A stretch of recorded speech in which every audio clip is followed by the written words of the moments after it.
જોઈએ અને સંતોષ રાખવો જોઈએ. ધીરજથી તાત્પર્ય શું છે કે કોઈ પણ સ્થિતિ છે એને આપણે સ્વીકારતા આવડવું જોઈએ, સહન કરતા આવડવું જોઈએ, એને સ્વીકારતા આવડવું જોઈએ. આનું નામ છે ધૈર્ય. અને સંતોષનો અર્થ એ છે કે ભગવાનની ઈચ્છાથી આપણે જે સહજ ઉપાય કરીએ છીએ, જે કંઈ પણ સહજતાથી આપણે પ્રયત્ન કરીએ છીએ, એનાથી જે આપણને મળે, સારું કે ખરાબ, અનુકૂળ કે પ્રતિકૂળ, એને આપણે સ્વીકારતા આવડવું જોઈએ. આ જે સિદ્ધાંત છે એ આપણને લોમશ ઋષિના અને ઇન્દ્રના દૃષ્ટાંતથી સમજમાં આવે છે. તો આપણે પ્રથમ લક્ષણ જોયું સામાન્ય ધર્મનું, ધૈર્ય એટલે સહનશીલતા અને મનમાં સંતોષ અથવા ઇન્દ્રિયો ઉપર અંકુશ. અહીંયા આપણે થોડો વિરામ લઈએ, પછી પાછા થોડી વારમાં બેસીએ.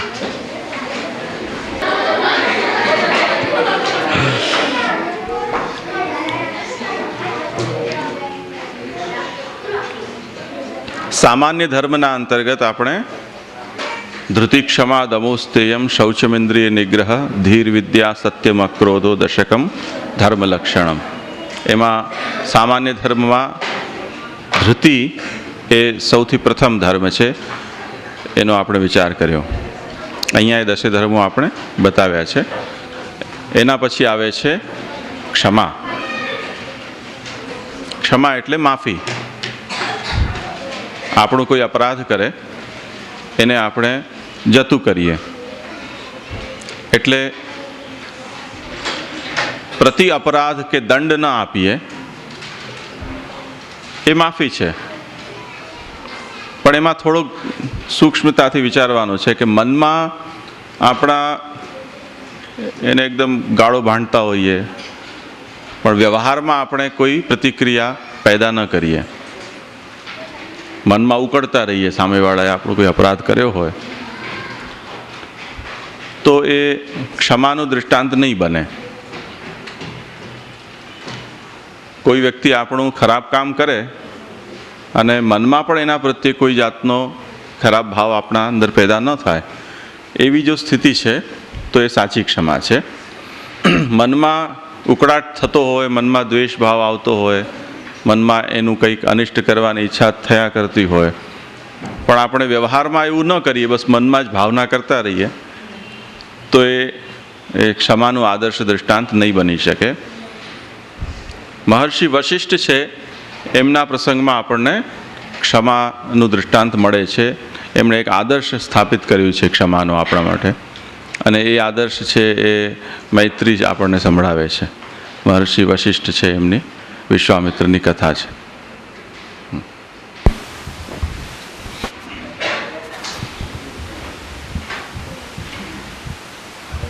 એકદમ હોડામાં ઘુસાડીને ને બોલ રહ્યો છો.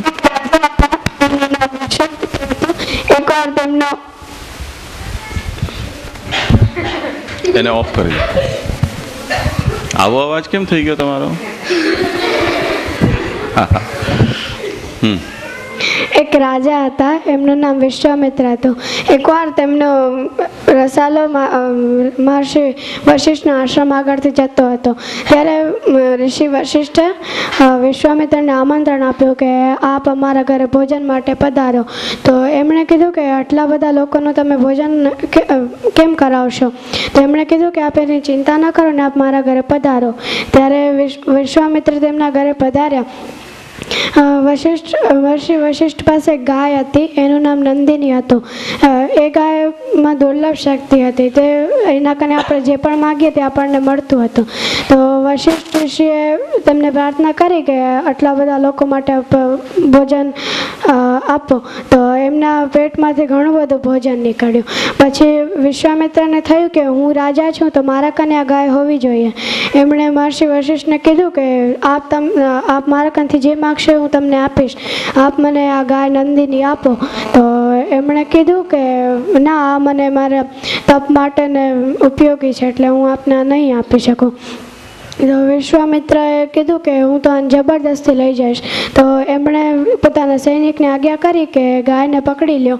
તો પછી વશિષ્ઠ ઋષિએ ગાયને કહ્યું કે આપ પોતે પોતાની રક્ષા કરો, તો એમના શરીરમાંથી ઘણા બધા સૈનિકો નીકળ્યા. એમણે મળીને ને વિશ્વામિત્રની સેનાને પરાસ્ત કરી દીધી. પછી વિશ્વામિત્રને એમની ઈર્ષ્યા થઈ, તો એમણે ખૂબ તપ કર્યું. તો બ્રહ્મદેવ પ્રસન્ન થયા અને એમણે કીધું કે આપ મને, વિશ્વામિત્રે વરદાન માગ્યું કે આપ મને બ્રહ્મર્ષિનો પદ આપો. તો એમણે કહ્યું કે ના, આપ રાજર્ષિ જ બની શકશો. પછી તેમને વશિષ્ઠ ઋષિથી ઈર્ષ્યા થવા લાગી. એમણે તેમના પુત્રોની હત્યા કરાવી નાખી. એકવાર ઋષિ વશિષ્ઠ અને તેમના પત્ની અરુંધતી ઝૂંપડીના ઓટલા ઉપર બેઠા હતા. ત્યારે અરુંધતીએ કીધું કે આ ચંદ્રમાં કેવો ચમકી રહ્યો છે. ત્યારે વશિષ્ઠે કીધું કે હમણાં વિશ્વામિત્ર જે તપ કરી રહ્યા છે એના પ્રકાશની સામે તો આ ચંદ્રમાં ફીકો પડશે. એ વખતે વિશ્વામિત્ર વશિષ્ઠની હત્યા માટે તલવાર લઈને પાછળ ઊભા હતા. ત્યારે આ સાંભળીને તેમના હાથમાંથી તલવાર છટકી ગઈ ને એમણે વિચાર્યું કે પોતાના દુશ્મન માટે પણ વશિષ્ઠના મનમાં કેવી સારી ભાવના છે. ત્યારે તેમણે વશિષ્ઠ કનેથી ક્ષમા માંગી અને વશિષ્ઠજી એમને શાબાશ. તો ક્ષમાશીલતાનું દૃષ્ટાંત છે. હવે જુઓ, ક્ષમામાં ધ્યાન આપવાનો વિષય એ છે કે એક ટીટિયા જેવો કોઈ છોકરો હોય નાનકડો અને કોઈ પહેલવાન જેવો એનો સાથે ભણતો હોય, એ એને ધક્કો મારે, ઢોલ ધપાટ કરે અને એવો ટીટીઓ એમ કહે કે ઠીક છે, ચાલ જવા દઉં છું તને. કીડી હાથીનો એક જોક આવે છે ને, બે કીડી વાત કરે છે કે હાથી જાય ચલો મારો છે અને બીજી કીડી કે જવા દે ને એકલો છે. તો આ રીતે કોઈ પોતાની ક્ષમાશીલતા પ્રકટ કરે એવો ટીટીઓ હોય તે સા, તો એ કંઈ ક્ષમા કહેવાય? એ તો ક્ષમા ન કહેવાય. સમર્થ વ્યક્તિ હોય, શક્તિશાળી હોય, બલશાળી હોય, સામે વ્યક્તિ નિર્બલ હોય, પોતાથી ઉતરતો હોય અને એ આપણો અપરાધ કરે તે છતાં પણ એ એને ન ગણકારે, એ અપરાધને અપરાધ તરીકે ન સમજે અને એને ક્ષમા કરે તો ક્ષમા થઈ ગણાય. જેમ વિશ્વામિત્ર અને વશિષ્ઠ છે, એ બંનેના પ્રસંગમાં આપણે જોયું કે વશિષ્ઠ છે એમના પાસે બ્રહ્મતેજ છે. એ બ્રહ્મતેજનું એટલું સામર્થ્ય હતું કે એ જો સંકલ્પ કરતા, એવું વિચારતા, તો વિચાર માત્રથી જ વિશ્વામિત્ર છે એનો નાશ થઈ જતો. એટલી શક્તિ એમની પાસે હતી. પરંતુ ગમે તેટલો અપરાધ વિશ્વામિત્રે કર્યો. ક્યાં સુધીનો અપરાધ કે એમના પુત્રોની હત્યા કરાવી દીધી. પોતાના સંતાનની હત્યા થઈ ગઈ તે છતાં પણ વશિષ્ઠજીના મનમાં વિશ્વામિત્ર પ્રત્યે કોઈ પણ જાતનો દ્વેષ, તિરસ્કાર, ક્રોધ કે બદલો લેવાની ભાવના એવું મનમાં કંઈ પણ ન થયું. નિર્બલ વ્યક્તિને આવું થાય એમાં કોઈ આશ્ચર્યની વાત નથી, પણ સમર્થ હોવા છતાં પણ એમના મનમાં પ્રભુની ઈચ્છા એવી હશે એવું વિચારીને એમણે એ પરિસ્થિતિને સહન કરી લીધી. અને વશિષ્ઠ છે એમણે વિશ્વામિત્રને કોઈ એમનું ખરાબ કાર્ય ન કર્યું. ત્યાં સુધી કે જ્યારે એમની તપસ્યાની પ્રશંસા કરવાનો પ્રસંગ આવ્યો ત્યારે પણ એમના મનમાં વિશ્વામિત્રે એમના સાથે જે ખરાબ વ્યવહાર કર્યા હતા એ યાદ ન આવ્યા અને એમણે પોતાની પત્ની સામે, બીજાને કોઈને સારું દેખાડવા માટે વખાણ કરે તો બીજી વાત છે, પણ એમની પત્ની અને એ પોતે જ એકલા બેઠા છે અને એમની સામે વિશ્વામિત્રની એ પ્રશંસા કરી રહ્યા છે. તો આ બહુ મોટી વાત છે. એટલે તાત્પર્ય એ છે કે ક્ષમાશીલતા છે એ જરૂરી છે. એનું કારણ એ છે કે ક્ષમાનો ગુણ જો આપણા અંદર ન હોય તો પરિસ્થિતિ એ થાય કે ઉચિત કે અનુચિત, યોગ્ય કે અયોગ્ય કોઈ પણ સમયમાં આપણે આપણા ઉપર અંકુશ ન રાખી શકીએ. અને એ જે ક્ષમા વિરોધી ભાવ છે, એટલે કોઈના ઉપર તૂટી પડવું, કોઈના પ્રત્યે મનમાં ઝેર ભરી રાખવું, કોઈના પ્રત્યે બદલાની ભાવના રાખવી, એનાથી સામેવાળી વ્યક્તિ છે એનું ખરાબ થાય કે ન થાય, પણ આપણું મન તો ચોક્કસ ખરાબ થતું જ રહે નિરંતર. આપણા મનમાં તો ક્લેશ, અસંતોષ, અજંપો એ નિરંતર થયા જ કરે. તમે એવું અનુભવ્યું હશે કે કોઈ વ્યક્તિએ તમારા સાથે ખરાબ વ્યવહાર કર્યો, તે વખતે તમે એને કંઈ કહી ન શક્યા અથવા કંઈક કરી ન શક્યા, પછી તમારા મનમાં શું ચાલે? એકદમ ધૂંધવાઈ જાઓ ને તમે. ખાવામાં ચિત્ત ન લાગે, વાંચવામાં ન લાગે, ઘરમાં કોઈની સાથે વાત કરવામાં મન ન લાગે, રાતના નીંદર આવે ત્યારે પણ સપનામાં આપણે ઢીચુમ કરતા હોઈએ. તો આવું થઈ જાય છે કે નહીં? હવે આ બધાથી નુકસાન કોને થઈ રહ્યું છે? સામેવાળાને તો કોઈ ફરક નથી પડતો, એ તો પોતાના ઘરે ખુશીથી છે, પણ કષ્ટ તો આપણને અંદરથી થતા જઈ રહ્યું છે. અને જો એ સ્થિતિમાં આપણે આપણા મનમાં કોઈ દુર્ભાવ ન લાવીએ, એનો તમને દાખલો આપું કે દાખલા તરીકે તમને કોઈ મચ્છર છે એ તમારા ઉપર બેઠો અને તમને ચટકો ભર્યો, એણે ડંખ માર્યો, આપણે એને ઉડાડી દીધો. પછી શું આપણે યાદ રાખીએ છીએ મચ્છરને? જેમ કોઈ વ્યક્તિ છે, તમારા ક્લાસરૂમની અંદર કોઈ વ્યક્તિ તમારી સાથે બેઠો છે, એ તમારી સાથે કોઈ વ્યવહાર કરે, એ તો આપણે યાદ રાખીએ છીએ. મારી પેન લઈ લીધી, કે મારી નોટમાં લીટા કરી દીધા, કે મારો નાસ્તો ખાઈ ગયા, કે મને રસ્તામાં જતા છે ધક્કો મારી દીધો. તો આ વસ્તુને તો આપણે યાદ રાખીએ છીએ, અને યાદ રાખીને એની પીડા પણ આપણે ભોગવીએ છીએ. તો કોઈ મચ્છર કરડીને ચાલ્યો ગયો, હવે આપણે ગોતતા ફરીશું શું આખી રાત? ક્યાં ગયો મચ્છર? પકડો. એના પ્રત્યે કોઈ ઝેરભાવ નથી. તો આપણે ઉડી ગયો મચ્છર, તો આપણે જતું કર્યું, ચલો પત્યું કામ. હવે એ મચ્છરની કોઈ યાદ નથી આપણા મનમાં, એને કારણે આપણને કોઈ પીડા પણ નથી થઈ રહી. આપણે શું ભાવ પ્રકટ કર્યો છે? ક્ષમાશીલતાનો. મચ્છર કરતાં આપણે શક્તિશાળી છીએ, પણ એક ક્ષમા પ્રકટ થઈ ગઈ છે ત્યાં, કે એને જવા દો, ઠીક છે, હવે જે હોય તે. તો આ જે ભાવ છે એનાથી આપણને પણ શાંતિ છે કે નહીં? હવે કોઈ વ્યક્તિના મનમાં આવું મચ્છર કરડી જાય, એના માટે પણ એમ બદલાવાની ભાવના આવે કે જ્યાં સુધી એને હું ખતમ ન કરું ત્યાં સુધી મને ચેન નહીં પડે. એવો કોઈ ઝેરીલો માણસ હોય તો રાતભર કૂદાકૂદ કર્યા કરે ને, લઈને ને તકીઓ લઈને, કે જે એના પાસે સાધન હોય, આખા ઘરમાં ધડામ કરે. તો એ પોતે અસંતોષ, એના મનમાં પણ તકલીફ રહેશે, ઘર પરિવારવાળો પણ પરેશાન થઈ જાય. અને જરૂરી નથી કે તમે મચ્છરને ઓળખી શકો, જે ડંખ માર્યો હોય એને જ તમે પકડો. કોઈ બીજો નિર્દોષ મચ્છર જેણે કંઈક પણ કર્યું ન હોય, એ તમારા સજાનો ભોગ બની જઈ શકે. તો ક્ષમા છે એ આ બધી દૃષ્ટિથી ઉપયોગી ગુણ છે. એટલે જેમ વશિષ્ઠ છે, એ તો એક ક્ષમાશીલતાની એકદમ મોટી હાઇટ છે, એવરેસ્ટ કહેવાય શકે. ક્ષમાશીલતા કેવી? તો વશિષ્ઠ જેવી. પણ કંઈક અંશમાં આપણે પણ એ ગુણને કેળવવો જોઈએ. ધીરે ધીરે નાના દાખલાઓ, નાના પ્રસંગો જીવનમાં એવા આવે, એમાં આપણે આ ક્ષમાશીલતાને કેળવતા રહીએ તો ધીરે ધીરે એ ક્ષમાશીલતાનો ભાવ વધી શકે છે.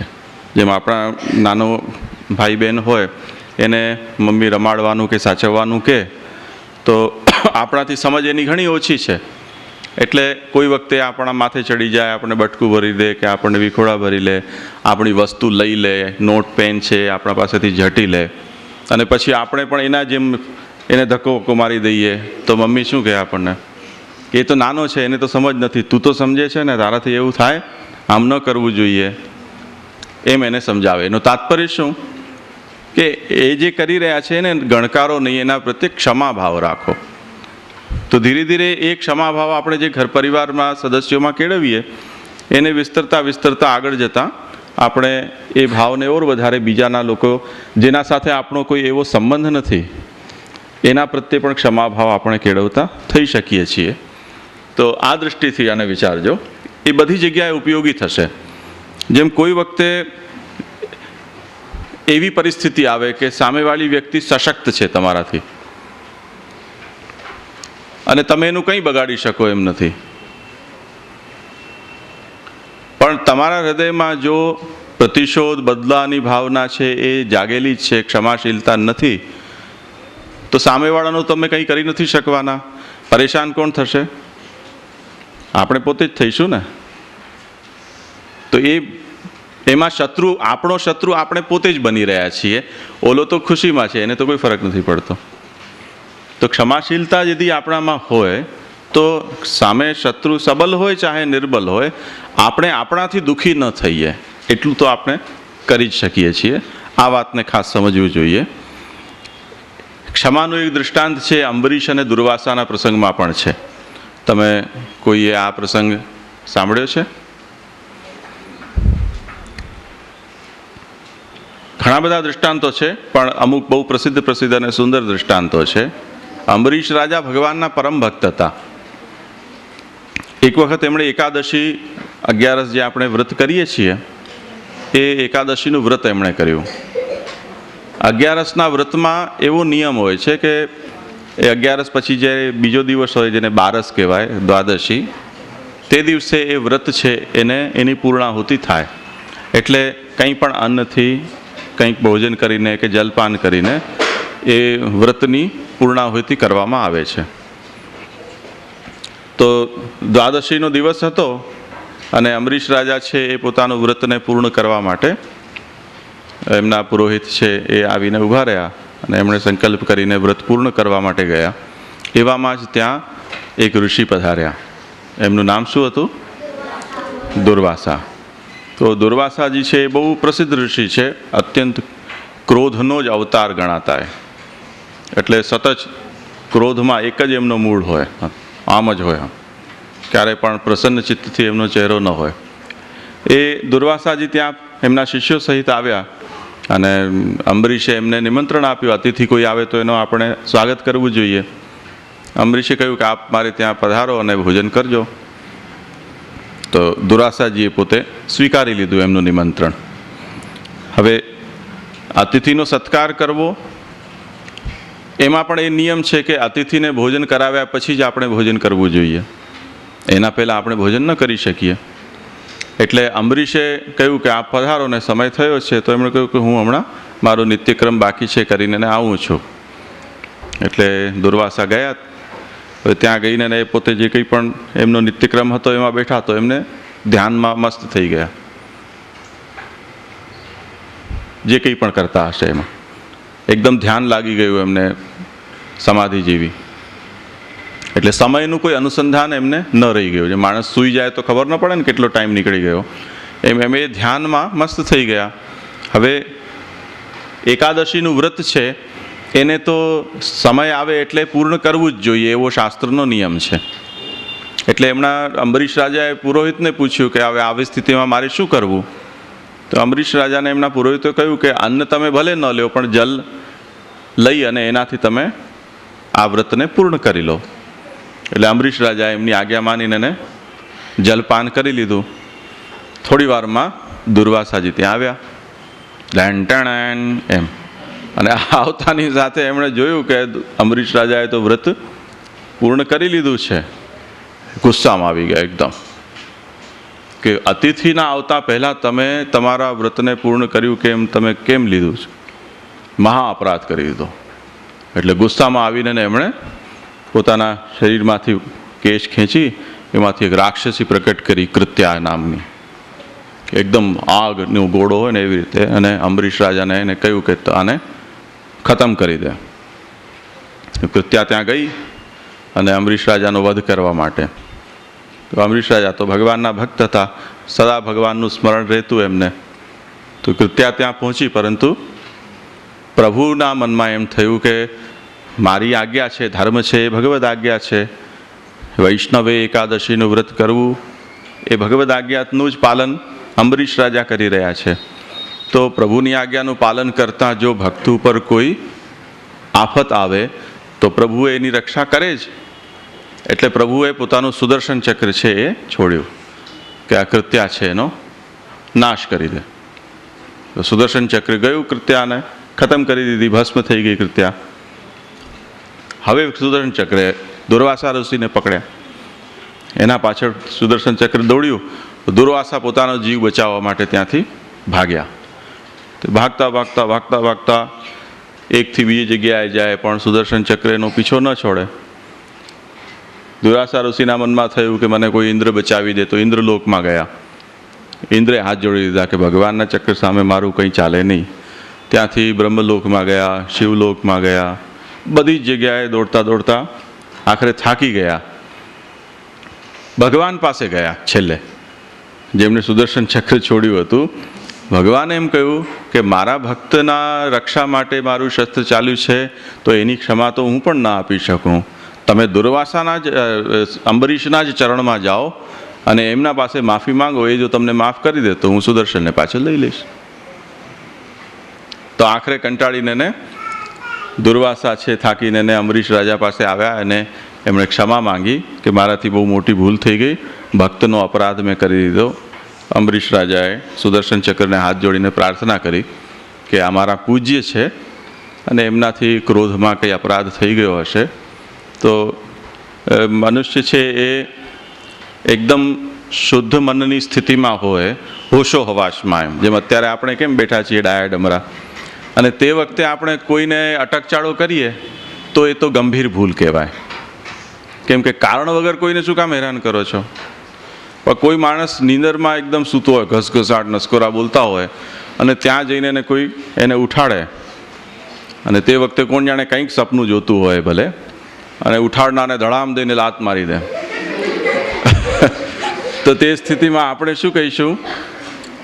તે મને લાત મારી જ કેમ? એમ કરીને આપણે એને ધોકો લઈને એને કૂટવા તો નહીં જઈએ. શું કામ નહીં જઈએ? કેમ કે નીંદરમાં છે, એને પોતાના જ હોશ નથી. જાગતો માણસ સ્વસ્થતાથી બેઠો હોય ને કોઈ અપરાધ કરે તો એક અલગ વાત છે, પણ નીંદરમાં છે તે સ્થિતિમાં જો કોઈ એને હેરાન કરે તો મોટો અપરાધ એનાથી થાય તો પણ એ માફીને પાત્ર બની જાય ને. બરોબર છે કે નહીં?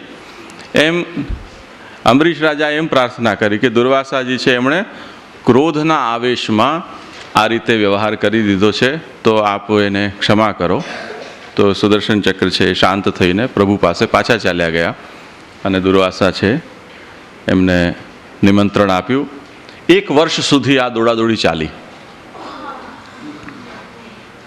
અંબરીશ રાજા ત્યાં સુધી અન્ન ગ્રહણ નથી કર્યું, એમણે જલપાન માત્ર 1 વખત કર્યું દ્વાદશીનું. તે 1 વર્ષ સુધી એ જ સ્થિતિમાં રહ્યા.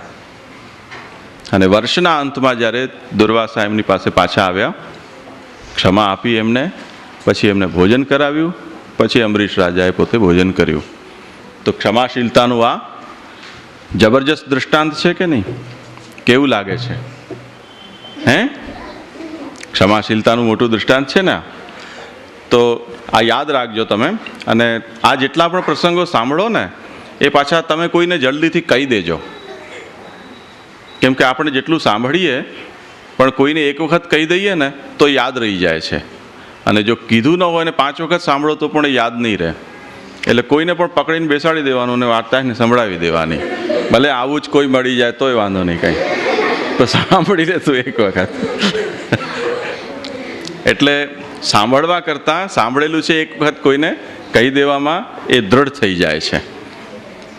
એમ અહીંયા પણ પ્રહલાદજીનું પણ બહુ પ્રસિદ્ધ દૃષ્ટાંત છે, અને એ મને એમ છે કે જયતી રાજા એ વાત કહેશે પ્રસંગ પ્રહલાદજીની ક્ષમાશીલતાનો. તમે કોઈને સ્મરણમાં છે? યાદ છે? આવડે છે કોઈને પ્રસંગ? નહીં? તો અહીંયા આપેલું જ છે ને. પ્રહલાદજી છે એમના પિતાનું નામ કોઈને યાદ છે? હિરણ્યકશિપુ. તો હિરણ્યકશિપુ છે એ દૈત્યોનો રાજા, અને આપણે જેમ સમજ્યા કે દેવાઓ અને દૈત્યોનું જન્મજાત વેર, એ પહેલેથી જ એકબીજાના શત્રુ હતા. તો જ્યારે પ્રહલાદજી જન્મ્યા, થોડા મોટા થયા, એમની જનોઈ થઈ, અને હિરણ્યકશિપુએ વિચાર્યું કે હવે આને શાસ્ત્ર ભણાવીએ, હવે પછી આગળ થઈને દૈત્યોનો રાજા એ બનશે. એને એક જ પુત્ર હતો, તો એને રાજ કેમ ચલાવવું, શાસન કેમ કરવું એ શીખવવા માટે એણે એમના દૈત્યના જે ગુરુ હતા એના બંને દીકરાઓ શંડ અને અમર્ક, શંડામર્ક, એ બંને દૈત્ય પુત્રો હતા, એમને ત્યાં એમને ભણવા માટે મોકલ્યા. પ્રહલાદજી ગયા, થોડો સમય સુધી અમુક ટાઈમ ભણ્યા, પછી પાછા જ્યારે ઘરે આવ્યા એક દિવસ, ત્યારે હિરણ્યકશિપુએ પૂછ્યું કે બેટા પ્રહલાદ, તું શું શીખીને આવ્યો, શું ભણી આવ્યો? એમ અહીંયાથી તમે ઘરે જાઓ તો કદાચ તમારા માતા પિતા પૂછે કે તમે આજે શું શીખ્યા. એમ હિરણ્યકશિપુને પણ જિજ્ઞાસા થઈ. એટલે એણે પ્રહલાદજીને પૂછ્યું, તો પ્રહલાદજી કહે છે કે એવું છે પિતાજી કે આ સૃષ્ટિ તો ભગવાને પ્રકટ કરી છે, આપણે બધા ભગવાનના રમકડા છીએ.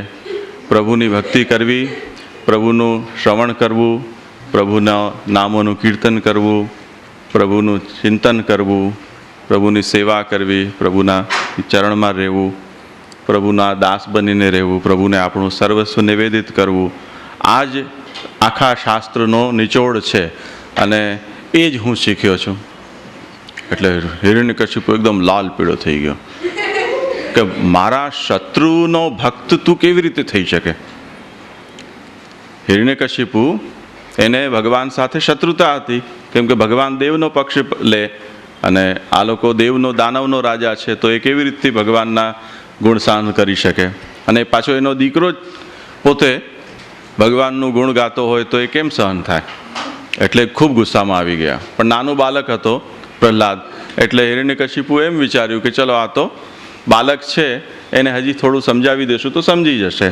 એટલે ચંડ અમર કથા એને પણ એમને સમજાવ્યું કે આને બધું સાચું સાચું શીખવી દો, ખોટું ખોટું ભૂસી દો એના મગજમાંથી. એટલે ભગવાનનું ભજન નહીં કરવું એવું બધું એને શીખવાડો. એ ગયા પાછા.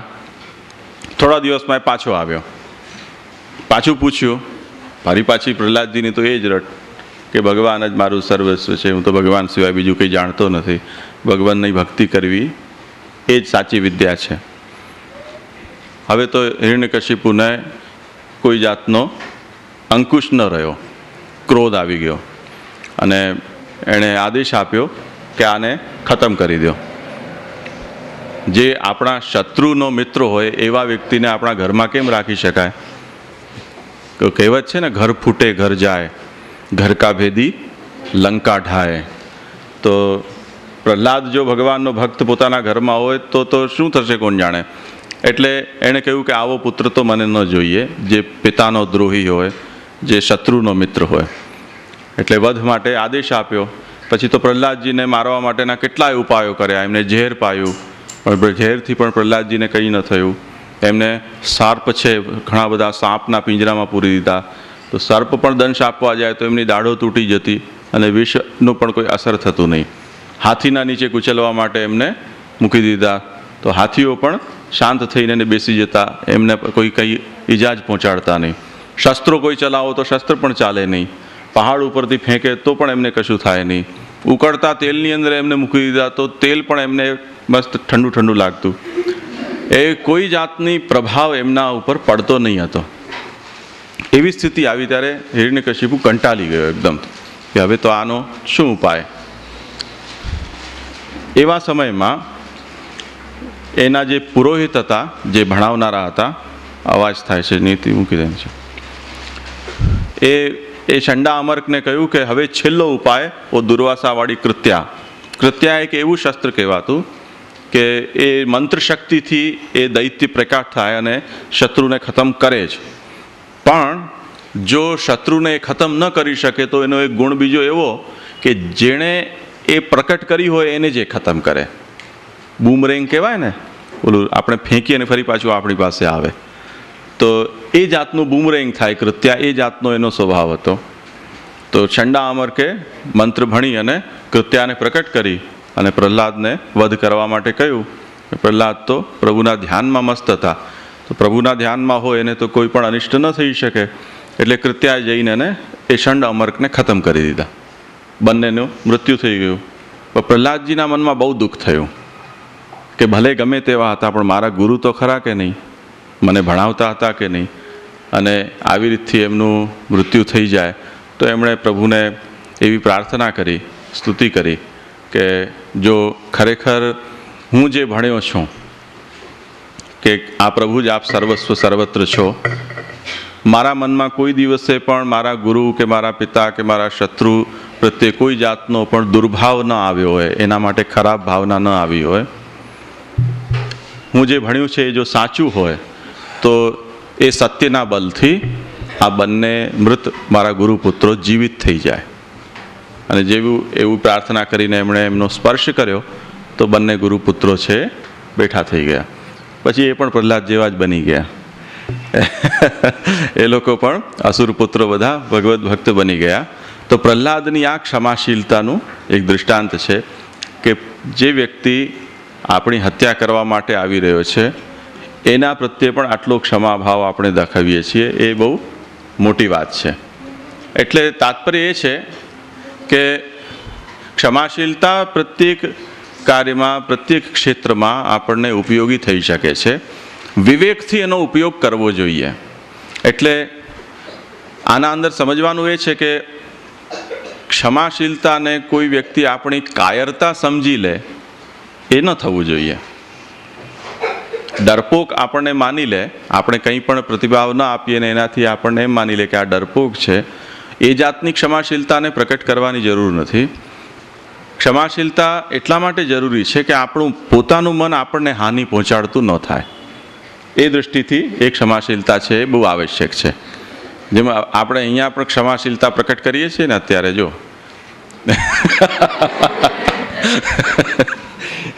લાલન આઠે આ જા બેટા, આ બાજુ, આ બાજુ. તો આ ક્ષમાશીલતાનું દૃષ્ટાંત છે. આ તમે જુઓ, દુર્વાસા ઋષિ છે, એમણે જે કૃત્યા પ્રકટ કરી, તો પ્રભુનું સુદર્શન ચક્ર છે એ અંબરીશ રાજાની રક્ષા માટે ઉપસ્થિત થઈ ગયું, અને દુર્વાસા ઋષિ બચાવો બચાવો બચાવો બચાવો કરતા ભાગી રહ્યા છે, અને અંબરીશ રાજા છે એમને સુદર્શન ચક્રને પ્રાર્થના કરીને શાંત કરે છે. તો આ ક્ષમા અને અહિંસા છે એનું આ દૃષ્ટાંત છે. તો આના સિવાય પણ અનેક દૃષ્ટાંતો છે. દ્રૌપદીજીના બહુ પ્રસિદ્ધ દૃષ્ટાંત છે. તમને ખબર જ હશે કે જ્યારે મહાભારતનું યુદ્ધ પૂર્ણ થઈ ગયું ત્યારે કૌરવ પક્ષની અંદર કેટલા જણા બચ્યા હતા?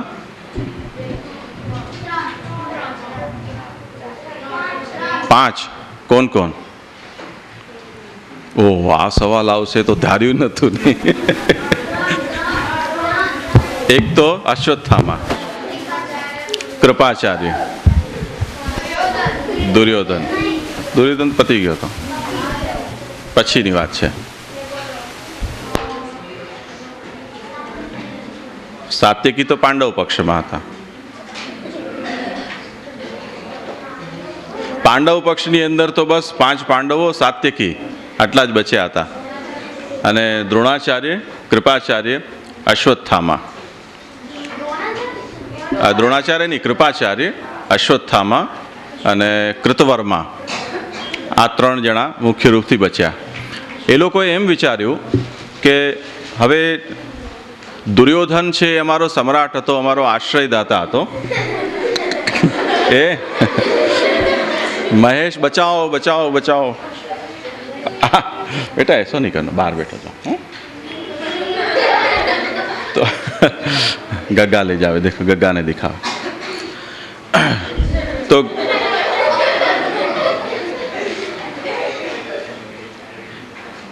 એ લોકોએ એમ વિચાર્યું કે મને જેમણે આશ્રય આપ્યો એ હવે ભલે નથી રહ્યો, પરંતુ મારા શત્રુ જે પાંડવો છે એ પણ એમનું હવે પછી કોઈ શાસન કરનારું ન રહી જાય, એમનો કોઈ વંશવારસ ન રહી જાય, એવું આપણે કરીએ. એટલે અશ્વત્થામાએ બધા જ યુદ્ધના સિદ્ધાંતો, નીતિ, ધર્મ બધું એક તરફ મૂકી દીધું. કેમ કે એ નિયમ હતો કે રાત્રિના યુદ્ધ ન થાય, જે વ્યક્તિના હાથમાં શસ્ત્ર ન હોય એનો વધ ન થઈ શકે, અને બંને પક્ષ જ્યારે તૈયાર ન હોય તે સ્થિતિમાં પણ યુદ્ધ ન થઈ શકે. પરંતુ અશ્વત્થામા એનું અધપતન અત્યંત થઈ ગયું. એટલે રાત્રિના જ્યારે બધા પાંડવની શિબિરમાં, યુદ્ધના જ ક્ષેત્રમાં જ બધા સૂતા હતા, તે વખતે અશ્વત્થામા ત્યાં આવ્યો અને એણે ત્યાં શિબિરમાં આગ લગાવી દીધી. જે લોકો સૈનિકો ભાગ્યા પાંડવોના, એ લોકોને, ભાગતા સૈનિકોને એણે ખતમ કર્યા. અને છેલ્લે એણે જોયું કે આ રાજાઓનો, સમ્રાટનો શિબિર છે, તો પાંડવો અહીંયા હશે. એટલે એ પાંડવોના શિબિરમાં જઈને અને 5 જણા ત્યાં સૂતા હતા એને પાંડવો સમજીને એનો વધ કર્યો. એ વસ્તુતઃ પાંડવો નહીં હતા, એ પાંડવોના પુત્ર હતા, 5 રાજકુમારો. ભગવાન શ્રી કૃષ્ણ અને અર્જુન સાત્યકી એ પ્રભુ જાણતા હતા કે શું થવાનું છે, અને જે થવાનું છે એને થવા દેવાનું છે. એ ગણતરીથી ભગવાન ત્યાંથી અર્જુન સાથે પધારી ગયા હતા. કેમ કે આ બધું યુદ્ધ શા માટે થયું? ભૂતલ ઉપર અસુરો, રાક્ષસો, અધર્મીઓ છે એ વધી ગયા હતા, એમને ખતમ કરવા માટે આ યુદ્ધ પેદા થયું હતું. એ કેટલાક મોટા ભાગના છે એ કૌરવ પક્ષમાં હતા, પણ પાંડવ પક્ષની અંદર પણ ઘણા બધા સૈનિકો અસુરના રૂપમાં હતા જ. પ્રભુ ઈચ્છતા હતા કે એ બધાનો ખાત્મો થાય. તો પાંડવો વિજય પ્રાપ્ત કર્યું એટલે કૌરવની સેના તો ખતમ થઈ ગઈ, એમાંના અસુર હતા એ બધા ખતમ થઈ ગયા, પણ પાંડવ પક્ષની અંદર પણ હજી ઘણા બધા અસુરો હતા, એ પણ ખતમ થવા જોઈએ. એટલે પ્રભુએ જાણી જોઈને ને આ જાતનું કાર્ય કર્યું અને અર્જુનને ત્યાંથી બહાર લઈ ગયા. પછી જ્યારે અર્જુનને પાછા આવ્યા ત્યારે જોયું કે બધું જ શિબિર આગ લાગેલી છે, બધા મળદાઓ પડ્યા છે ચારે બાજુ, અને એમની માતાઓ બહેનો બધા પરિવારજનો જોર જોરથી રોઈ રહ્યા છે. દ્રૌપદીજી પણ ત્યાં હતા અને એ પણ પોતાના સંતાનો છે એને મરેલા જોઈને એને ખૂબ દુઃખ કરતા હતા. એટલે અર્જુન છે એના મનમાં એકદમ ક્રોધ આવ્યો, પૂછ્યું શું થયું, કોણે કર્યું? એટલે કહ્યું કે આવી રીતે અશ્વત્થામા છે એ આ બધું પ્રલય કરીને એને ગયા છે. એટલે એણે પ્રતિજ્ઞા કરી કે જ્યાં સુધી હું અશ્વત્થામાને તમારા સામે લાવું નહીં ને એનો શિરચ્છેદ ન કરું ત્યાં સુધી આજનું તમે સ્નાન નહીં કરતા. એટલે ગયા ભગવાન સાથે, અને અશ્વત્થામા અર્જુન પાસે તો બહુ દિવ્ય રથ હતા એટલે તરત એને પકડી લીધો અને બાંધીને એને દ્રૌપદીજી સામે લાવીને એને મૂક્યો કે જો આ તમારા પુત્રોનો હત્યારો છે. ભીમને બધા એકદમ ક્રોધમાં હતા, અત્યારે ને અત્યારે એને ખતમ કરો. તો જેવું તલવાર ઉપાડવાને માથું કાપવા માટે ગયા તો દ્રૌપદીએ એકદમ જોરથી કહ્યું કે નહીં, અટકી જાઓ, આ અપરાધ તમે નહીં કરો, એને છોડી દો. તો બધાને બહુ આશ્ચર્ય થયું કે જેના 5 પુત્રો સામે મરેલા પડ્યા છે અને એનો હત્યારો છે, એને હત્યાની સજા ન આપીને એને મુક્ત કરવાનું કેમ કહી રહ્યા છે? તો દ્રૌપદીજીએ કહ્યું કે જેમ હું માં છું તો મને ખબર છે કે મારા પુત્ર મરે તો મને શું કષ્ટ થાય, એમ અશ્વત્થામાની જે માતા છે કૃપી, એ કૃપી છે એ આપના ગુરુ માતા છે, એનો એકમાત્ર પુત્ર આ છે. એ પણ જો એનો વધ થઈ જશે તો એની શું દશા થશે એનો હું અનુભવ કરી શકું છું. એટલે ગુરુ માતા છે એમને આ જાતનું દુઃખ થાય એવું કૃત્ય આપણે ન કરીએ. મારું માનો તો આને ક્ષમાદાન આપો અને એને છોડી દો. હવે જ્યારે જેના માટે આ બધું ઉપાડો કરીને એને અશ્વત્થામાને પકડીને લાવ્યા એ જ ક્ષમા કરી દે તો પછી કોણ એની રક્ષા કરે? એટલે એને કોણ દંડ આપે? એટલે તે વખતે પછી અશ્વત્થામાને એની મસ્તક ઉપર જે મણી હતી દિવ્ય એ કાઢીને એને ટકો મૂંડો કરીને પછી એને ત્યાંથી છોડી દીધો. આ એક ક્ષમાશીલતાનું બહુ જ્વલંત દૃષ્ટાંત છે દ્રૌપદીજીનું. એટલે એક સુભાષિત છે, શ્રૂયતામ ધર્મ સર્વસ્વમ શ્રુત્વા ચાપ્યવધાર્યતામ આત્મન પ્રતિકૂલાની પરેશામ ન સમાચરેત. જેટલું શાસ્ત્ર છે, જેટલું તત્વજ્ઞાન છે, જેટલું ધર્મ છે એ બધાનો સાર યદિ કોઈ પૂછો તો શું છે? આત્મન પ્રતિકૂલાની પરેશામ ન સમાચરેત. જે આપણને પ્રતિકૂળ લાગે છે, જે આપણને અનુકૂળ નથી લાગતું એવું આચરણ આપણે બીજા માટે ન કરીએ. તો દ્રૌપદીજીએ પોતે આ જ દૃષ્ટાંતને ત્યાં પ્રકટ કર્યું કે મને મારા પુત્રના વધથી જે દુઃખ થયું છે એ દુઃખ બીજી કોઈ માતાને હવે ન થાય. તો આપણે સાચું શાસ્ત્ર સમજ્યા, તો આપણે સાચા ધર્મને સમજ્યા છીએ. તો આ એક ક્ષમાશીલતા છે દ્રૌપદીજીની. આવા ઘણા બધા દૃષ્ટાંતો છે, પણ આપણે હવે ક્ષમાને પણ ક્ષમા આપીએ અને આગળનો વિષય લઈએ. તમે આ યાદ રાખજો હો. સૌથી પહેલાં વશિષ્ઠ અને વિશ્વામિત્ર, તે પછી અંબરીશ અને દુર્વાસાજી, તે પછી પ્રહલાદજી અને શંડા અમર્ક અને દ્રૌપદીજી અને અશ્વત્થામા. આ ક્ષમાના દૃષ્ટાંતો છે. પરીક્ષાની દૃષ્ટિથી પણ આ ઉપયોગી થશે, કેમ કે હું તમને પૂછીશ કે ક્ષમા છે એનો આદર્શ કોણ છે, તો તમારે એ વખતે આ પ્રસંગો છે યાદ કરી અને કહેવા પડશે. એના પછી છે વિષય દમ. અત્યારે આપણે ચાલુ રાખીએ કે થોડો વિરામ જોઈએ છે? ચાલુ રાખો. હાથ ઊંચા કરો તો બસ આટલાને જ ચાલુ રાખવું છે એમ?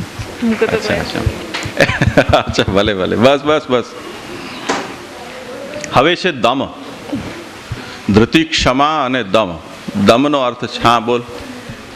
જેમ પણ ક્ષમા બરાબર, પણ ગીતામાં પોતે ભગવાને કીધું છે કે અન્યાયને સહન કરે એ બી અન્યાય કહેવાય. તો દ્રૌપદી સાથે આટલું મોટું અન્યાય થયું, એ એને ક્ષમા કરી દે તો એને બી અન્યાય કહેવાય, એને બી પાપ કહેવાય ને.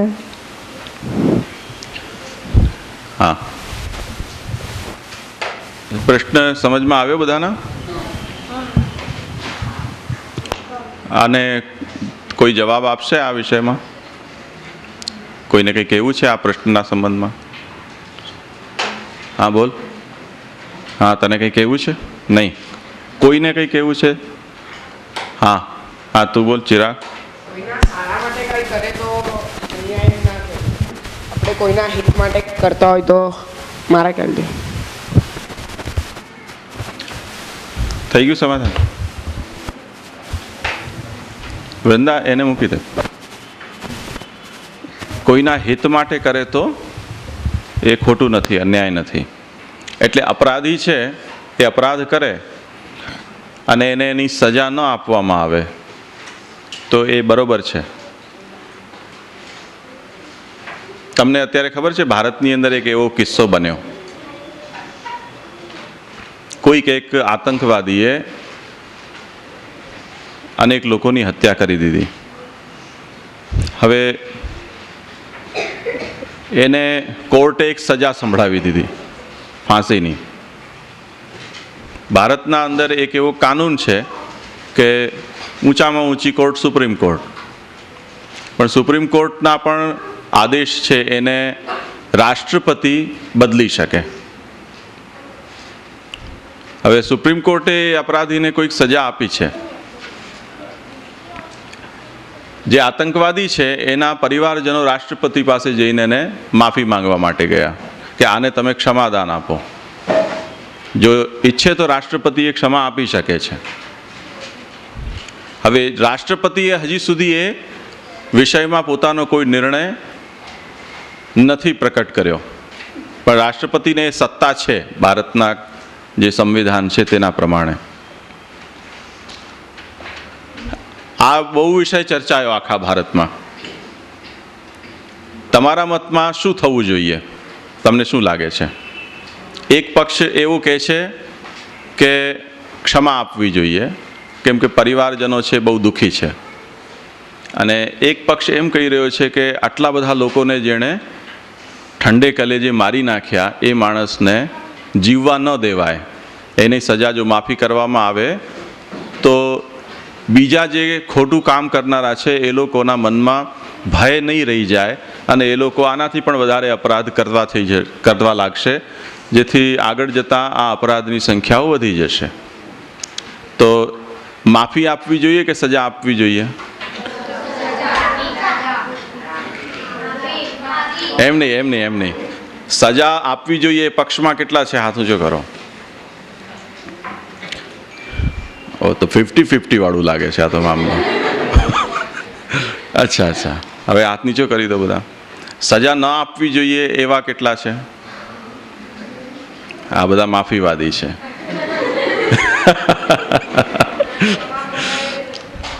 તો હવે જુઓ, સ્થિતિ આ છે. જ્યારે અશ્વત્થામાને પકડીને લાવ્યા ને ત્યારે આ જ મુદ્દો ચર્ચાયો છે. ત્યાં અર્જુન, ભગવાન આ બંને પાછા ત્યાં ઝઘડ્યા છે દ્રૌપદીજીની સાથે.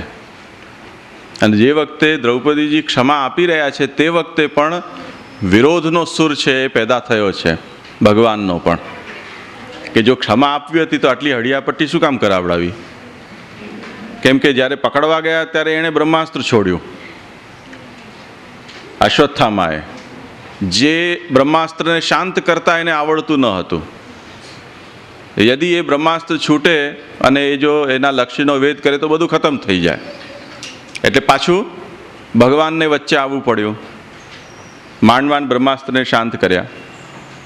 પકડીને લાવ્યા પછી કે હવે છોડી દો. ભગવાનને પણ એમ થાય ને કે બધી મહેનત માથે પડી.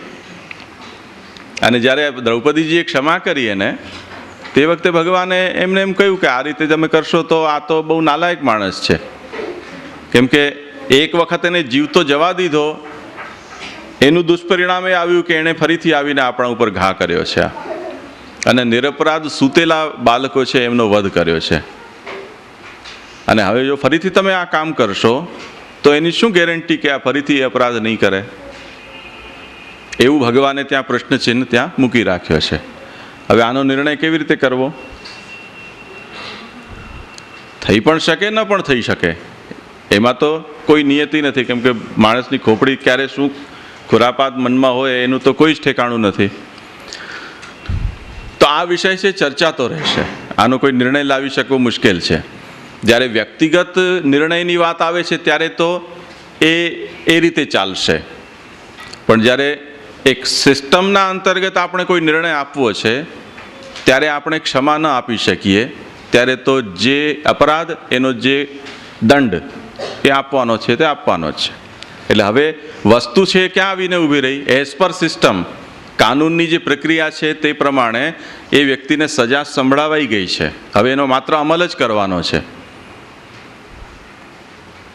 પણ એક રાષ્ટ્રપતિ એક વ્યક્તિ છે, એ વ્યક્તિની આના અંદર શું લાગણી છે એને લક્ષ્યમાં રાખવાનું છે.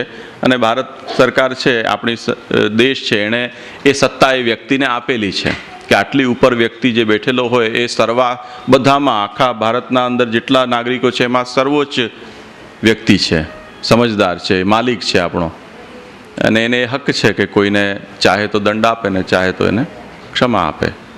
તો હવે વસ્તુ વ્યક્તિના ઉપર થઈ ગઈ છે, જે સિસ્ટમ છે એના ઉપરથી એ વાત હટી ગઈ છે, સિસ્ટમનો ચુકાદો તો અપાઈ ગયો. બરાબર છે ને? એ જ સ્થિતિ અશ્વત્થામામાં પણ થઈ. જે સિસ્ટમ છે અપરાધને દંડ આપવાની એ પ્રમાણે એને ત્યાં લાવીને મૂકી દેવામાં આવ્યો છે, પણ બધા સિસ્ટમે ચુકાદો પછી અમલ કરવા માટે દ્રૌપદીજીના હાથમાં સોંપાઈ ગયો. પાછી વ્યક્તિ ઉપર વાત આવી ગઈ. હવે વ્યક્તિની ઈચ્છા ઉપર નિર્ભર કરશે કે શું કરવું ને શું ન કરવું. બરોબર છે ને? એક બહુ રોચક કથા આ વિષયમાં આવે છે રામચંદ્રજીની, કે જ્યારે રામ રાવણ યુદ્ધ પૂરું થઈ ગયું અને રામચંદ્રજી અયોધ્યાના રાજા બન્યા, તે વખતે અચાનક એમના દરબારમાં એક કૂતરો આવ્યો, એના માથા ઉપર તો લોહી વહેતું હતું. તો રામચંદ્રજી, અને મનુષ્યની વાણી બોલી રહ્યો હતો, રામચંદ્રજીએ પૂછ્યું કે શું સમસ્યા થઈ, આવું તને દુઃખ કોણે પહોંચાડ્યું? ત્યારે ઓલા કૂતરાએ કહ્યું કે હું રસ્તામાંથી જઈ રહ્યો હતો, ત્યાં બાજુમાંથી એક કોઈક સંન્યાસી પસાર થયો અને મેં એને કંઈ જ નુકસાન ન પહોંચાડ્યું, તે છતાં પણ એ સંન્યાસીએ મારા માથા ઉપર એનો દંડો ફટકાર્યો, તો આપ એને મને ન્યાય અપાવો. રામચંદ્રજીએ આદેશ આપ્યો લક્ષ્મણજીને કે જાઓ પકડીને લાવો. સંન્યાસીને લાવ્યા. પછી મનુષ્યના વચ્ચે કોઈ વિવાદ થાય તો એની તો વ્યવસ્થા હોય રાજ્યમાં, પણ પશુ દ્વારા કોઈ મનુષ્યનો કે મનુષ્ય દ્વારા કોઈ પશુનો અપરાધ થાય આવો પ્રસંગ પહેલી વખત આવ્યો, એટલે કાનૂન એના માટે કંઈ લખેલો હોય પણ નહીં. એટલે રામચંદ્રજી પણ વિચાર કર્યો કે આને કેમ કરવું. એટલે છેલ્લે પછી એમ નક્કી કરવામાં આવ્યું કે જેનો અપરાધ થયો છે તે કૂતરાને જ કહો કે તને આની શું સજા આપવી છે. એટલે ચુકાદો આપવાનું કૂતરાના ઉપર રહ્યું. હવે રામચંદ્રજીએ કૂતરાને કહ્યું તું વિચારીને તને જે ઠીક લાગે તે સજા આપ, હું એ સજા અપાવી દઈશ. તો કૂતરાએ એમ કીધું કે આ જે સંન્યાસી છે એને કોઈ મંદિરનો મહંત બનાવી દો, મંદિરનો મહંત બનાવી દો, એટલે ટ્રસ્ટી બનાવી દો. બધા એકદમ સ્તબ્ધ થઈ ગયા. અરે આ કોઈ સજા આપી કે એને પુરસ્કાર આપ્યો? તો રામચંદ્રજીએ એને પૂછ્યું કે ભાઈ તે આવું કેમ કહ્યું? તો એણે એમ કહ્યું હું પહેલા જન્મમાં એ જ હતો. હું મારા ગયા જન્મમાં મંદિરનો મહંત હતો, અને જે મહંત બને એ પછી બીજા જન્મમાં કૂતરો જ બનવાનો છે, નક્કી વાત છે.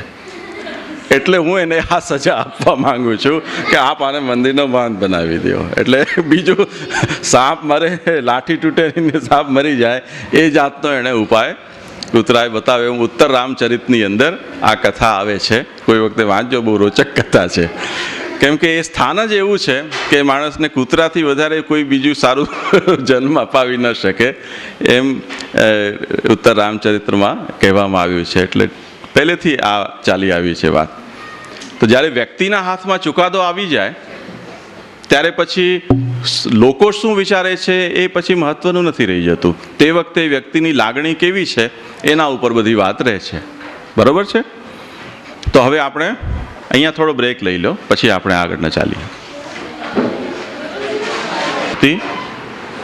ધૃતિ એટલે ધીરજ, ધૈર્ય. એમાં જ આપણે સંતોષ પણ જોયો, સહનશીલતા પણ એમાં જ આપણે જોઈ. એના પછી ક્ષમા એટલે માફી આપવી. હવે આપણે જોઈ રહ્યા છીએ દમ.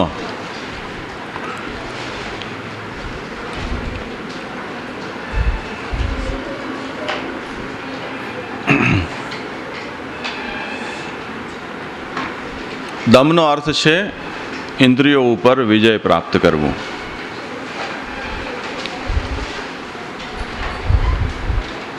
ઇન્દ્રિય આપણે જોયું, આંખ, નાક, કાન, મોઢું, હાથ, પગ, આ બધી ઇન્દ્રિયો છે. અને મેં તમને એક નાના બચ્ચાનું દૃષ્ટાંત આપ્યું કે બાળક જમવા બેસે, ભાવતી વસ્તુ હોય તો એને એ હોશ નથી રહેતું કે કેટલું ખાવું જોઈએ. એ ઘણું બધું ખાઈ લે અને પછી એકદમથી ઉલટી થઈ જાય એને. ઇન્દ્રિય વિજયનો અર્થ એ છે કે આપણી ઇન્દ્રિયો છે એને જે વસ્તુ ગમે છે અથવા જે વસ્તુ નથી ગમતી, ગમતી વસ્તુ તરફ આપણી ઇન્દ્રિયો આકર્ષિત થાય, ત્યાં એટ્રેક્ટ થાય. ન ગમતી વસ્તુઓ છે એનાથી આપણે દૂર રહેવા માટે ઇન્દ્રિયો પ્રેરિત કરે. જેમ તમે જોયું હશે કે રેલવે પ્લેટફોર્મ હોય ત્યાં ક્યાંક ક્યાંક પંખા લાગેલા હોય છે. ગરમીના દિવસો હોય ત્યારે ત્યાં જનારા વ્યક્તિઓ કોઈ એવું લોચુંબક જેવું આકર્ષણ હોય છે કે પંખાઓના આસપાસ આટલું મોટું જમઘટ હોય અને મોટી મોટી જગ્યાઓ ખાલી ખાલી ખાલી ખાલી દેખાતી હોય. ત્યાં સુખ મળે છે આપણને. તો આપણી ઇન્દ્રિયો આપણને એમ કહે છે કે ચલો એ તરફ ચલો, એ તરફ ચલો, તો ત્યાં સરકી જાય છે. અહીંયા પણ તમે જે લોકો આવતા હશો એ લોકો સૌથી પહેલાં એ વિચાર કરતા હશે કે પંખો ક્યાં મળશે, હવા ઉજાસ ક્યાંથી મળશે, કઈ સીટ આપણને અનુકૂળ આવશે, એવું વિચારી અને આપણે બેસવા માટે પ્રેરિત થતા હોઈએ છીએ. તો ઇન્દ્રિય છે આપણને અનુકૂળ વાતાવરણ, વસ્તુ, વ્યક્તિનો સંગ છે ઈચ્છે છે, અને જે પ્રતિકૂળ છે, વિરોધી છે, એનાથી આપણે બચવા માટે પ્રેરિત કરે છે. આ બંને પરિસ્થિતિમાં ઇન્દ્રિયો જો તટસ્થ થઈ જાય, એટલે ચાહે તો અનુકૂળ હોય તો પણ કંઈ ફરક નથી પડતો, પ્રતિકૂળ હોય તો પણ કંઈ ફરક નથી પડતો. એટલે ગમતું હોય તો પણ કંઈ વાંધો નહીં, ન ગમતું હોય તો એવું પણ કંઈ વાંધો નહીં. એવી જે સ્થિતિ આવીને ઊભી રહે આપણી બધી ઇન્દ્રિયો માટે, આંખ માટે, નાક, કાન માટે, હાથ, પગ માટે, તો આપણે એમ કહી શકીએ કે આપણે આપણી ઇન્દ્રિયોનું દમન કરી લીધું છે. એટલે ઇન્દ્રિયો ઉપર વિજય મેળવી લીધો છે. ઘણા લોકો તમે જોતા હશો કે ભોજન કરવા માટે બેસે તો જરાક મીઠું ઓછું હોય તો ચિલ્લામ ચિલ્લ મચાવી દે, મીઠું લાવો, મીઠું લાવો, મીઠું લાવો. અને જ્યાં સુધી મીઠું આવે નહીં ત્યાં સુધી એક કોળીઓ પણ ન ખાઈ શકે. કોઈને લીંબુ ઓછું લાગતું હોય, કોઈને ખાંડ ઓછી લાગતી હોય, કોઈને મરચાં માટે એવું હોય. દરેકને પોતપોતાની રુચિ પ્રમાણે. ઘણા લોકો એવા પણ હોય છે કે એમાં કોઈ વખતે રસોઈની અંદર મીઠું નાખવાનું ભૂલાઈ ગયું હોય તો પણ એ લોકો ખાઈ જતા હોય, એમને ખબર જ ન પડે કે આમાં મીઠું હતું કે ન હતું. એવા લોકો ધ્યાનમાં છે કોઈના? છે એવા ધ્યાનમાં? દાદાના ભાઈ છે એવા.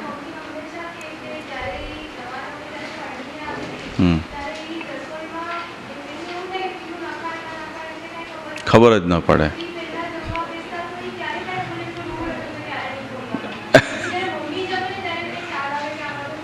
મીઠું નહોતું. તો એ લોકોને કંઈ ફરક નથી પડતો, મીઠું હોય ન હોય, ગરમ હોય ઠંડુ હોય. તો આ સ્થિતિ ક્યારે આવે છે જીભની, કે સ્વાદ કે બેસ્વાદના પ્રત્યે આપણે બેદરકાર થઈ ગયા હોઈએ. કોઈ દરકાર ન હોય, એના સાથે કોઈ આપણનો આગ્રહ દુરાગ્રહ ન હોય, તો એવું થઈ શકે છે. એમ આપણી બધી ઇન્દ્રિયોના માટે આ જાતનો એક તટસ્થતાની ભાવના કેળવાઈ જાય ત્યારે દમ છે એ સિદ્ધ થયું થાય. એટલે ઇન્દ્રિયો ઉપર કાબુ, અનુકૂળ હોય ચાહે પ્રતિકૂળ હોય, કોઈ પણ સ્થિતિમાં એક સરખા આપણે રહી શકીએ. તો આ વસ્તુ આપણે અહીંયા ખાસ જોવાની છે. આવું નથી થતું એનું કારણ શું છે કે જ્યારે પણ કંઈ પ્રતિકૂળ વાતાવરણ મળે, એ પ્રતિકૂળને અનુકૂળ બનાવવા માટે આપણે તરત કોઈને કોઈ પ્રયાસ, કોઈ વસ્તુ, કોઈ વ્યવસ્થા ઊભી કરી દઈએ છીએ. એટલે આપણી ઇન્દ્રિયો હંમેશા અનુકૂળ અને સુખદ પરિસ્થિતિથી જ ટેવાયેલી રહે છે, એને પ્રતિકૂળ પરિસ્થિતિ મળતી જ નથી. હવે જ્યારે નથી મળતી એને પ્રતિકૂળ પરિસ્થિતિ, ત્યારે ઇન્દ્રિયોને જરાક પણ પ્રતિકૂળ આવે તો સહન ન થાય. જેમ અત્યારે આપણે અહીંયા છાયામાં બેઠા છીએ, બે પંખા પણ ચાલી રહ્યા છે, બધાને અનુકૂળ વાતાવરણ લાગે છે, ન ઠંડી છે ન ગરમી છે. પણ તમને ખબર હશે કે મજૂર વર્ગ, ખેતીમાં કામ કરનારો, ખાણમાં કામ કરનારા વ્યક્તિઓ, મજૂર જે સામાન ઉઠાવનારા છે, કન્સ્ટ્રક્શનનું કામ કરનારા છે, એ લોકોને બધી જગ્યાએ છાંયડો નથી મળતો. ખેતરમાં ક્યાંથી છાંયડો આવશે? ખેતરમાં કામ કરવું પડશે, તડકો પણ હશે, પણ એમણે પોતાના શરીરને એ રીતે અભ્યાસ કરાવેલો છે કે એ તડકાની અંદર પણ આરામથી કામ કરી શકે. તો એ લોકો તડકા ઉપર કામ કરે છે. રોડ બનાવનારા તમે જોતા હશો, એક તો ઉપરથી તડકો પડે, ગરમ ગરમ ડામરથી પછી રોડ બનાવવાનું, ચાલવાનું એના ઉપર, હાથમાંથી પણ એ જ ઉપાડવાનું. કેટલી ભયંકર ગરમી લાગતી હશે એ લોકોને. પણ શરીરને એમણે એવી રીતે ટેવડાવ્યું છે જેને કારણે એ પ્રતિકૂળ આપણને જે જણાય છે એ એમને પ્રતિકૂળ નથી લાગતું. આપણે આપણા શરીરનો જો વિચાર કરીએ તો જ્યારે ઠંડીના દિવસો હોય, મોડામાં નહીં, તે વખતે આપણે આખા શરીરને ઢાંકી દઈએ છીએ, પણ આપણું મોઢું ખુલ્લું હોય છે. મોઢામાં ઠંડી લાગે છે? શરીરના બીજા ભાગોની સરખામણીમાં જે ભાગને આપણે સતત ઢાંકીને રાખીએ છીએ એટલી ઠંડી છે મોઢામાં કે આપણા હાથના પંજામાં નથી લાગતી હોતી. એનું કારણ શું? કે આપણે એ ભાગને ખુલ્લા રાખેલા છે, એટલે એ ભાગ ટેવાઈ ગયા છે. એ ભાગની ચામડી છે એ ઠંડીથી અભ્યસ્ત થઈ ગઈ છે. એ રીતે આપણે પ્રતિકૂળ જેટલી પણ પરિસ્થિતિ છે એને સાથે આપણે થોડો દોસ્તી કેળવી લઈએ તો એ પ્રતિકૂળ પછી પ્રતિકૂળ નથી લાગતી. ભોજનનું પણ એવું છે. આપણે ભોજન કરીએ છીએ, જે સમય હોય તે રીતે એ સમય ઉપર આપણે ભોજન કરવા ટેવાયેલા છીએ. એટલે શરીરના અંદર એ જાતની જ વ્યવસ્થા પેદા થઈ ગઈ છે કે એ સમયે આપણા અંદરથી એવી જાતના એસિડના સ્ત્રાવ છે એ પેદા થાય જે આપણને પેટમાં બળતરા કરાવે, અને પછી એ બળતરા છે મગજ સુધી પહોંચે એટલે મગજ આપણને એમ સમજાવે કે હવે આમાં કંઈક નાખો, ખાલી થઈ ગયું છે.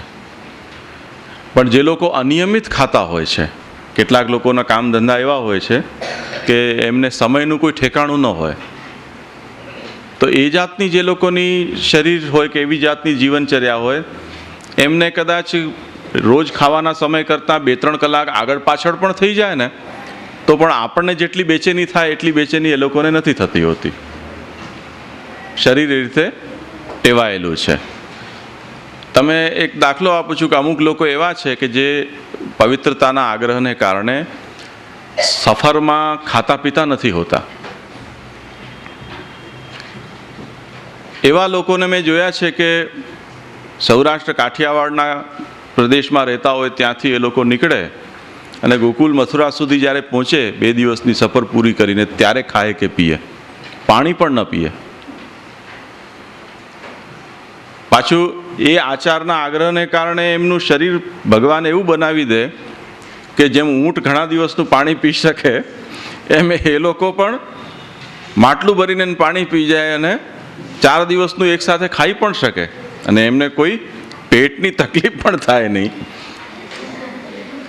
તો શરીર જે રીતથી આપણે અભ્યાસ એને કરાવીએ છીએ તે રીતથી શરીર છે ટેવાઈ શકે છે. હંમેશા જો શરીરને આપણે પંપાડતા રહીએ, હંમેશા આપણા શરીરને અનુકૂળ વાતાવરણમાં જ રાખતા રહીએ તો શરીર છે એ એકદમ માયકાંગલું બની જાય અને કોઈ પણ પ્રતિકૂળ પરિસ્થિતિને સહન ન કરી શકે.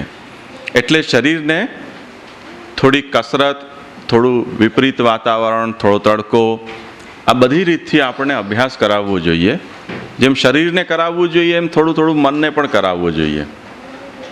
એટલે બધી જ વખતે અનુકૂળ જ વાતાવરણ છે એની અંદર રહેવું એવું નહીં. આપણાથી વિરુદ્ધ સ્વભાવ હોય એવા લોકોની સાથે પણ હળવું મળવું, બેસવું, વાતચીત કરવી, એમની સાથે પણ વ્યવહાર રાખવો એ પણ આપણા મનના માટે જરૂરી છે. કેમ કે દરેક વખતે આપણને આપણા અનુકૂળ જ સ્વભાવના વ્યક્તિઓ મળશે એવું જરૂરી નથી. કાલે ઉઠીને કોઈ વ્યક્તિ છે એને વિદેશમાં જવું પડ્યું કોઈ જગ્યાએ, અથવા બીજા કોઈ ગામમાં એની નોકરીની બદલી થઈ ગઈ. તે સ્થિતિમાં શું થશે? આપણે ઘરમાં જેવા સ્વભાવના લોકો છે એવા તો ત્યાં મળશે એવું જરૂરી નથી. જો એક જ સ્વભાવથી આપણે ટેવાયેલા હોઈએ તો જરાક પણ અલગ સ્વભાવનો વ્યક્તિ હોય તો આપણે ત્યાં બેચેન થઈ જઈએ, ન રહી શકીએ. એટલે શરીરને અને મનને બંનેને આપણને થોડીક અભ્યાસ એવો રાખવો જોઈએ કે વિપરીત વાતાવરણથી ટેવાઈએ. એટલે આપણે ભોજન કરીએ ત્યારે તમારા માતા પિતા નિરંતર કહેતા હશે, આપણે કોઈક વસ્તુના જ આગ્રહી બની જાય કે હું આ જ ખાઉં, આ ન ખાઉં, કારેલાનું શાક ન ખાઉં, મેથી વઘારમાં કરી હોય તો કઢી કે દાળું ન ખાઉં, કે કોઈકને જે એવી કંઈક વસ્તુઓથી એલર્જી થઈ જતી હોય. પણ આ બધી વસ્તુઓ જરૂરી છે શરીરના આરોગ્ય માટે પણ અને સામાજિક રીતથી પણ આપણે ગમે ત્યાં અનુકૂળ થઈ શકીએ એ દૃષ્ટિથી પણ. એટલે પ્રતિકૂળ પણ દરેક વસ્તુની સાથે થોડો થોડો દોસ્તીનો વ્યવહાર આપણે રાખવો જોઈએ.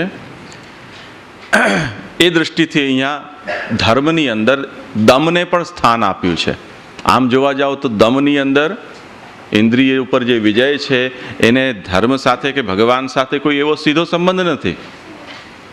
પણ જો ધર્મને આપણે આખું જીવન પ્રણાલી માનીને ચાલીએ, જન્મથી કહીને મરતા સુધી આપણે એ ધર્મને જીવવો છે, તો દરેક પરિસ્થિતિ સાથે આપણને ટેવડાવવું પડશે આપણે પોતાની જાતને.